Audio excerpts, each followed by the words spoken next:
Hi అండి. నేను మా ఇంట్లో ఎప్పుడూ చేసే సున్నుండలు ఏంటంటే దీంట్లో ప్రత్యేకం ఏమీ లేదండి. సున్నుండ అంటే ఎవరికైనా తెలుసా, మినపగుళ్ళతో చేస్తూ ఉంటారు.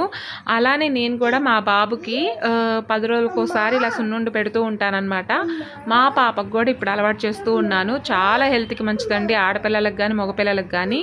చూసేయండి, మినపగుళ్ళు ఒక గ్లాస్ తీసుకొని సిమ్లో పెట్టుకొని బ్రౌన్ షేడ్ వచ్చేదాకా ఫ్రై చేసుకుంటూనే ఉండాలన్నమాట. ఇలా తిప్పుతూనే ఉండాలి.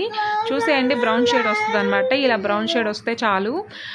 సిమ్లోనే పెట్టుకొని ఫ్రై చేసుకుంటే అందులో ఉన్న టేస్ట్ చాలా మరింత ఎక్కువగా పెరిగిద్దండి. హైలో పెట్టుకోవడం వల్ల పైన ఏగి అంత టేస్ట్ ఉండవు.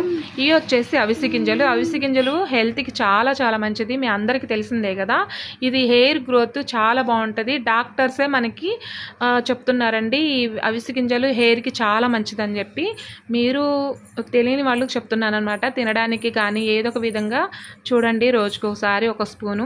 ఇది వచ్చేసి పుచ్చగింజలు అండ్ గుమ్మడి గింజలు, వాల్నట్స్, బాదం పప్పులు హెల్త్కి చాలా మంచిది కాబట్టి అవి కూడా మీరు తినడానికి ట్రై చేయండి. రోజుకు స్పూన్ అయినా సరే.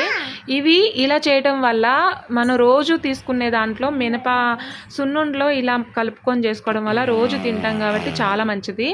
ఇవన్నీ హెయిర్కి చాలా మంచిదండి. హార్మోన్ ఇన్బ్యాలెన్స్ ఉన్న వాళ్ళకి కూడా చాలా మంచిది, కంట్రోల్లో ఉంటుంది. డేట్లు సరిగ్గా రాని వాళ్ళకి, డేట్స్ వచ్చిన 10 days 15 days బ్లీడింగ్ అవుతున్న వాళ్ళకైనా సరే చాలా మంచిది. ఇది రోజు కూడా తినడం వల్ల అన్నిటికీ చాలా ఉపయోగాలు ఉన్నాయండి. నేనైతే బెల్లంతో చేస్తాను ప్రతిసారి, కానీ ఈసారి నేను పంచదారతో చేశాను అనమాట. చూసేయండి, గ్లాస్ మినపగుళ్ళకి గ్లాస్ పంచదార సరిపోయిద్ది, కానీ నేను బెల్లంతో చేయడం వల్ల ప్రతిసారి నాకు అంతగా అర్థం కాలేదు చక్కెరతో స్వీట్ ఎలా అని. కానీ నాకు డౌట్ వచ్చి కొంచెం చక్కెర తీసి పక్కన పెట్టేశాను మిక్సీ యాడ్ చేసేటప్పుడు. నెయ్యి చూసారా, నెయ్యి మన ఇంట్లో తయారు చేసుకునే నెయ్యేనండి, మా అమ్మ దగ్గర తెచ్చుకున్నాను అనమాట. దాన్ని చూసేసారా, దాన్ని చూసుకుంటూ కలుపుకుంటూ మనకి ఉండొచ్చేదాకా చూసుకుంటూ, మనం ఎటు ఇంట్లో వాళ్ళకే కాబట్టి కొంచెం నెయ్యి ఎక్కువైనా వేసుకున్నా పర్లేదు. అలా రోజుకు ఒక సున్నుండి తింటే చాలండి, హెల్త్కి చాలా చాలా మంచిది. మీరు ట్రై చేయండి. ఓకే అండి, నచ్చితే లైక్, షేర్, సబ్స్క్రైబ్ చేసుకోండి. బాయ్.